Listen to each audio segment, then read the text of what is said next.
Hello, thank you so much for joining me today. Today we are taking a deep dive on playing hands together and how to improve our coordination when we're putting the hands together.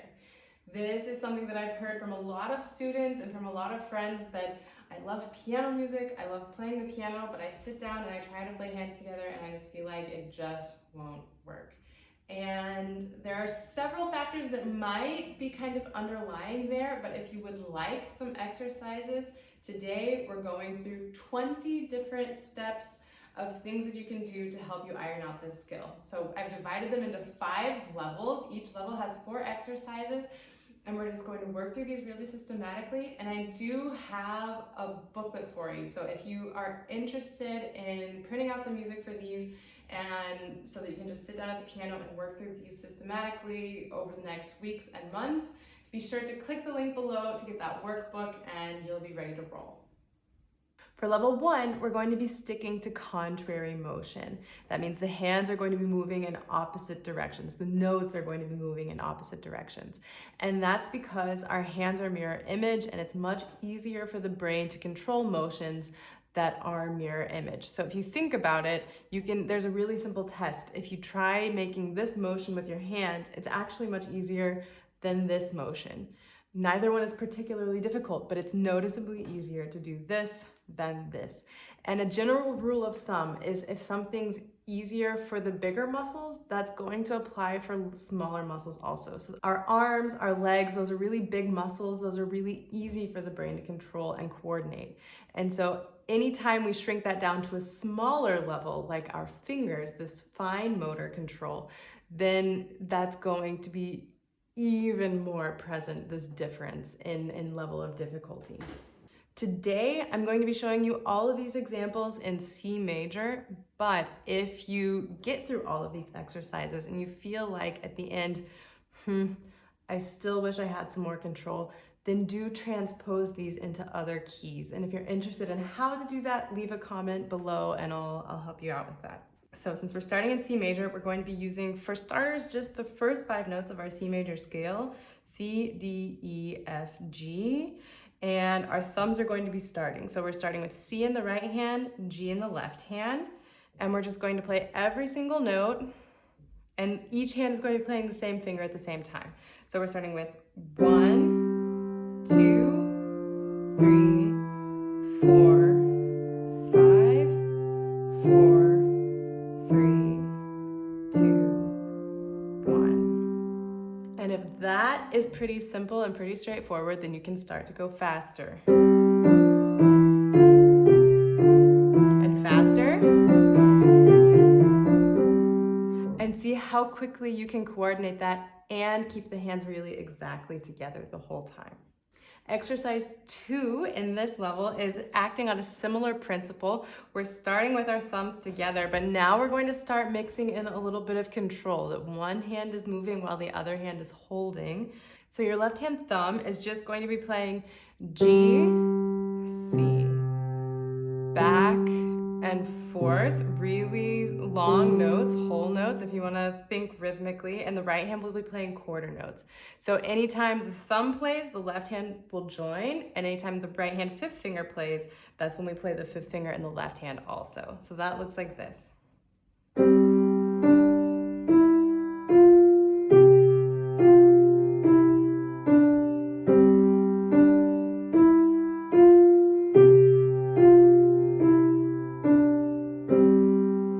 Similarly, if that feels pretty comfortable, you can start to go faster.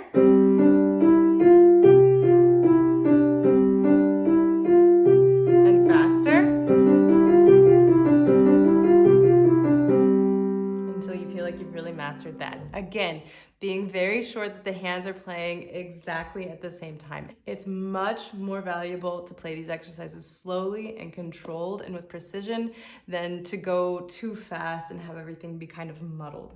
The third exercise for this level, we're just going to flip the role that the hands are playing. So the left hand is playing the quarter notes, the right hand is playing the whole notes, and we're still starting with the thumbs. And then the 5th fingers play together.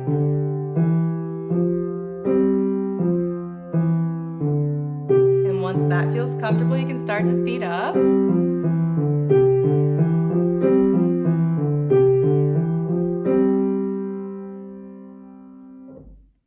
Our fourth and final exercise in this level is going to be just skipping with the hands at the same time. So again, we're still doing this mirror image. We're still playing the same finger numbers in each hand at the same time.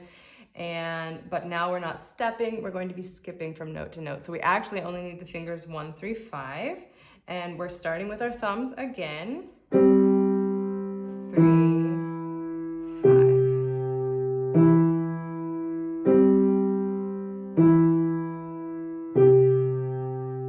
And then you can start to speed up.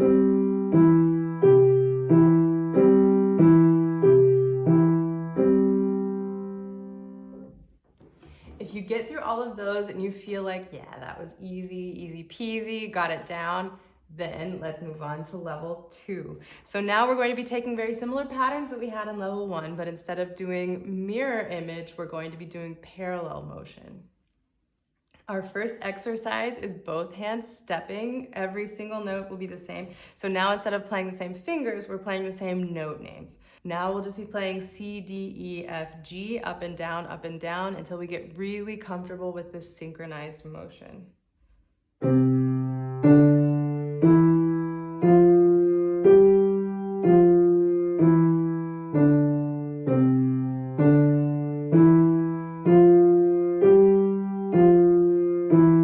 Faster.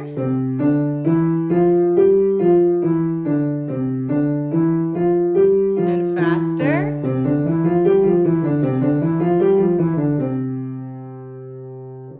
And then our second exercise really kind of parallels the second exercise from level 1. So the left hand is just going to be playing C and G back and forth, but now instead of playing when the thumbs are playing together, we're going to be playing our C's together and our G's together. So that'll look like this. The left hand starts on C, G, back and forth, and then stepping in the right hand.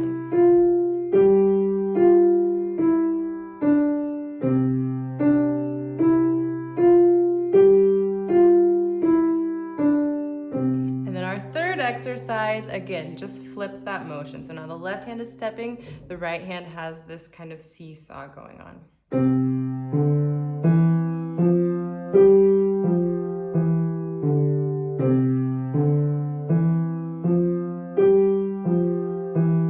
Then you can start to go faster.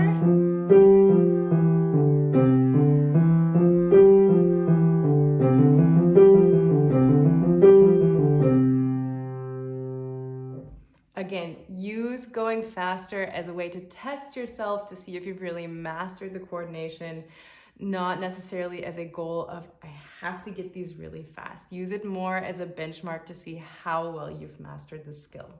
There will be things in this video that make it seem like I'm kind of a broken record, and that's just because these are principles that are incredibly important when we're playing piano and we're trying to improve our coordination.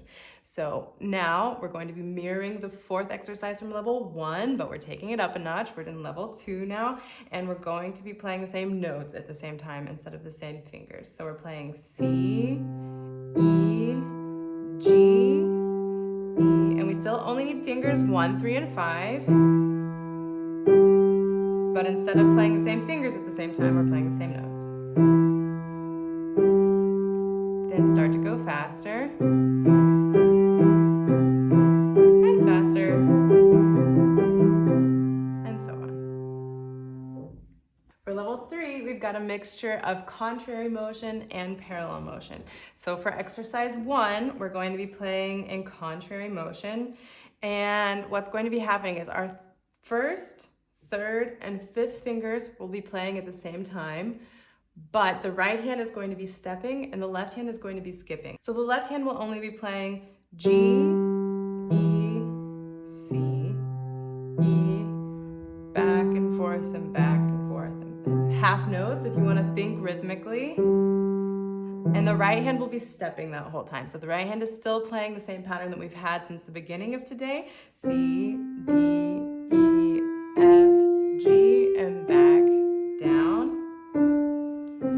This just brings in a new level of coordination because we're having to coordinate playing notes at the same time and holding while one hand is moving and getting used to that sort of coordination. So we're starting with the thumbs at the same time.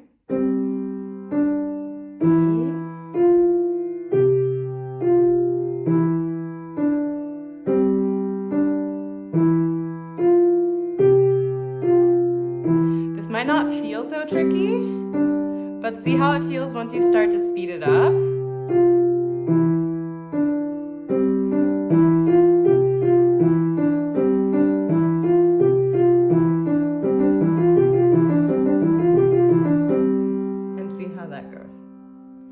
Then, again, broken record, we're just flipping that upside down. So now the left hand is the one stepping, the right hand is the one skipping. So the left hand is playing quarter notes, the right hand is playing half notes.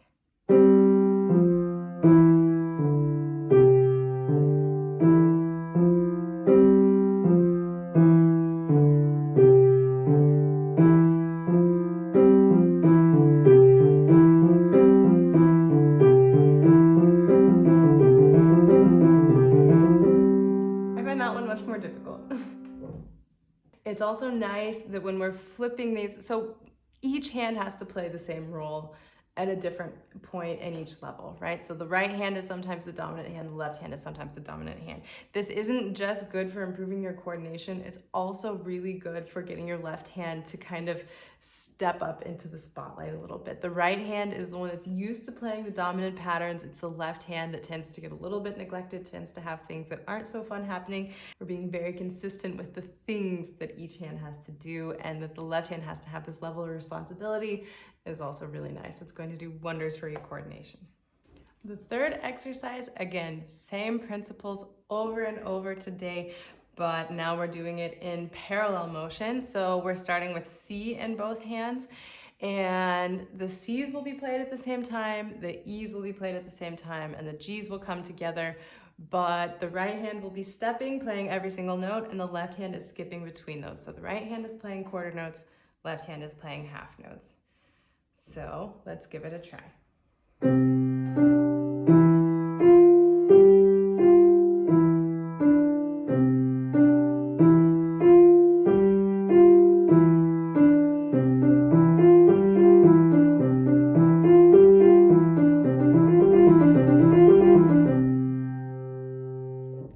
And of course, we're just going to flip that upside down. So now the left hand is playing the quarter notes, right hand is playing the quarter notes.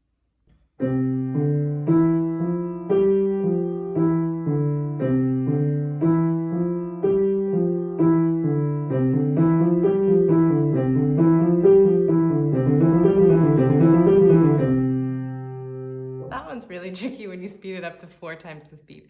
So I actually wouldn't recommend doing these exercises like I've been showing them to you. That's just so you can have an idea for how it would hear at very different tempos. I wouldn't start by going double the tempo and then again double the tempo. I think that's a formula for frustration for you probably. If you really want to give it a try, have at it, have fun, but do approach it from a space of lightheartedness and not, I have to be able to do it like that on my very first try. Because I want you to enjoy these exercises. I want you to be challenging yourself in a really positive, healthy way. Now things are really starting to get interesting. We're still sticking to 5-finger patterns. We're going to still stay fairly close to home while we're doing these, but we're going to bring in new levels of rhythmic complexity, new levels of coordination complexity, because we are on to level 4 already. So our first exercise here, we're going to start by playing our 5-finger pattern with quarter notes in the right hand, and the left hand is going to be playing whole notes, but this time we're not skipping, we're not doing these fifths back and forth. What the left hand is going to do is also play steps, and but 1 note in the left hand for every 4 notes in the right hand. So I'll show you how that looks.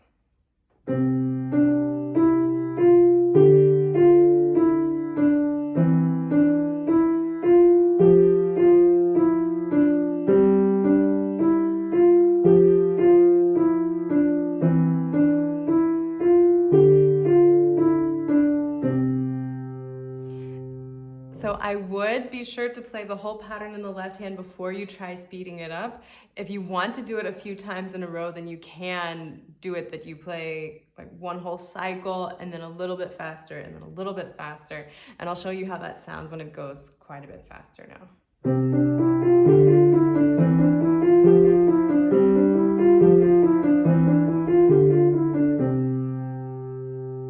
Okay, that's exercise 1. Exercise 2, again, we're just flipping it upside down. So the left hand has the quarter notes, right hand has the whole notes.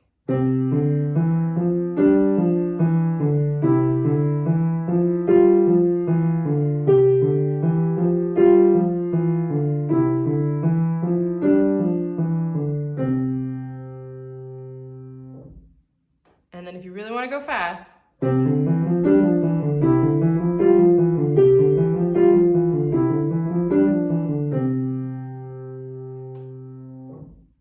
so now we're going to move beyond just stepping, just skipping. The left hand is going to be playing what we call an Alberti bass. That's this, it's very common in music from the classical era particularly. And it's the lowest note of a chord, the highest note of a chord, middle, and then back to the top. And we're going to be doing this today with just a C major chord. And the right hand is going to be stepping that whole time. There are a few variations that you can do with this, but for today, we're just going to be playing 1-to-1. So quarter notes in the right hand, quarter notes in the left hand, and it's just a very different coordination than what we've done up until this point today. Then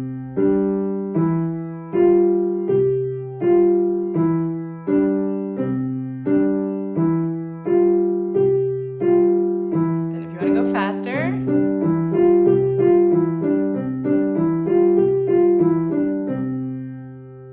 go even faster.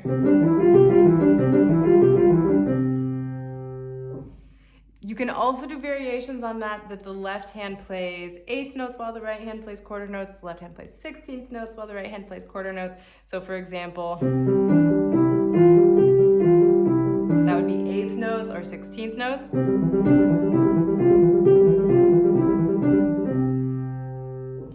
I wouldn't do that step right away unless you really just feel like going for a challenge.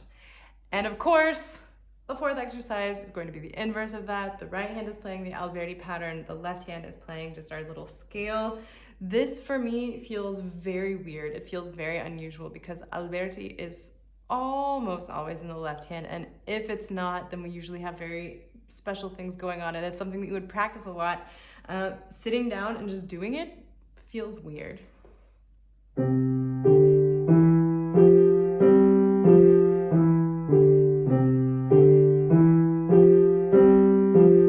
then going faster. And even faster. Feels very weird. Outstanding exercise though. Really good for developing independence, for developing very precise control over what each hand is doing. Definitely recommend giving it a try. And we're on to level 5. So for starters, the first 2 are maybe not going to seem like they fit into this level because they're probably things that you've practiced before, and they're things that probably won't feel that difficult for you because you've practiced them before. But the first 2 exercises in level 5 are just 1 octave scales, hands together. And it's completely underestimated how difficult these are. It is not a simple skill. A lot of people get really frustrated playing scales because they feel like it's harder than it should be, like they're struggling more than they should be. And it just boils down to the fact that it's really not as easy as everyone thinks because they're so common. We do practice them. But it's an incredibly intricate skill, especially because of the fingerings that we have going on. There's a lot of details to unpack here. So the first exercise is playing the 1 octave scale in contrary motion. So I would recommend starting 1 octave apart. You can start on the same note if you want, but it's just a little annoying when the thumbs have to share a key. So we're going to start with both thumbs on a different C, and like we've said before, for other exercises, when we're doing contrary motion, the hands, except for the first note and the last note, are always playing different notes, but the fingerings are always the same. And so that's why this is a fairly friendly exercise.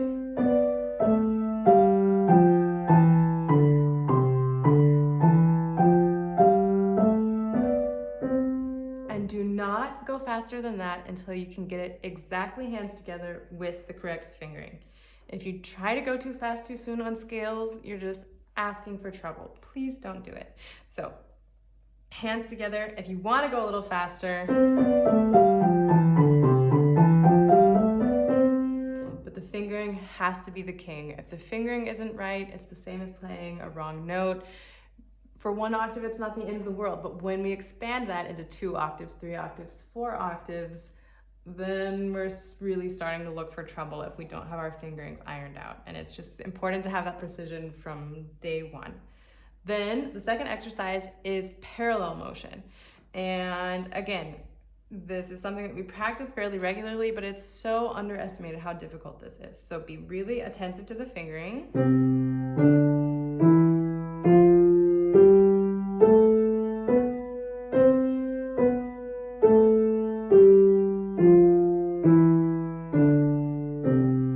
And please, please, please do not speed that up until you've got the fingering ironed out. You can do it reliably without having troubles with your fingering and keeping it rhythmic. It's one thing to maybe play the scale. I need to switch. Yeah, finger switch. Fingering. That's a very common way to approach scales, and it's a very destructive way to approach scales, because scales are only ever going to be really, or almost always, really fluid within the context of the music. And if we're not practicing them in a fluid manner, we're just setting up hurdles for ourselves in the future. Don't do it. Now from here, things really get interesting. So the right hand is going to be playing a regular C major scale, and our left hand is going to be doing an Alberti that we learned before.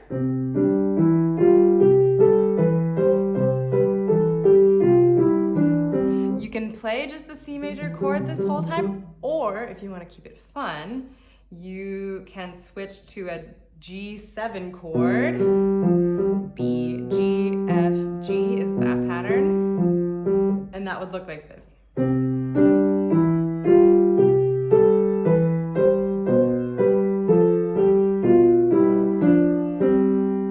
then finish out with the full C major chord. And then you can speed that up.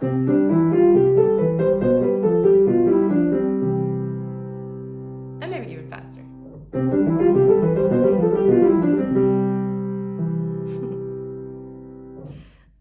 And then when we flip that upside down, your right hand needs to jump up an octave, otherwise the left hand's going to run into it on our C here. So you can stick to C major the whole time if you want. This is our 4th exercise. And again, like when we switched the Alberti before, it feels very weird, but it's a really good control exercise.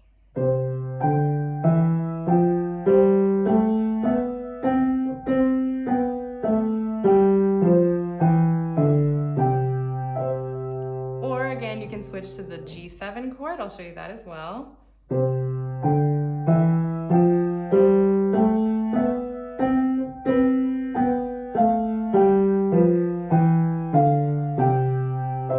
And be sure to finish on C major. And there you have it. You have 20 exercises that you can sit down and work through at the piano to help bolster your coordination between the hands. A few other things that might be helpful just before I let you go, because I couldn't with a good conscience not mention a couple of things.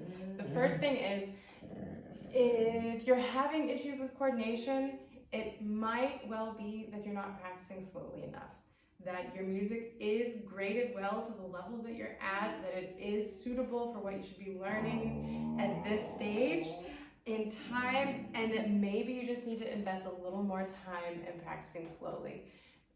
It seems like an exaggeration, but almost 9 times out of 10 issues can be solved just by going slowly a couple of times, more slowly than you think you need to. Practicing slowly and going slower than you think you need to.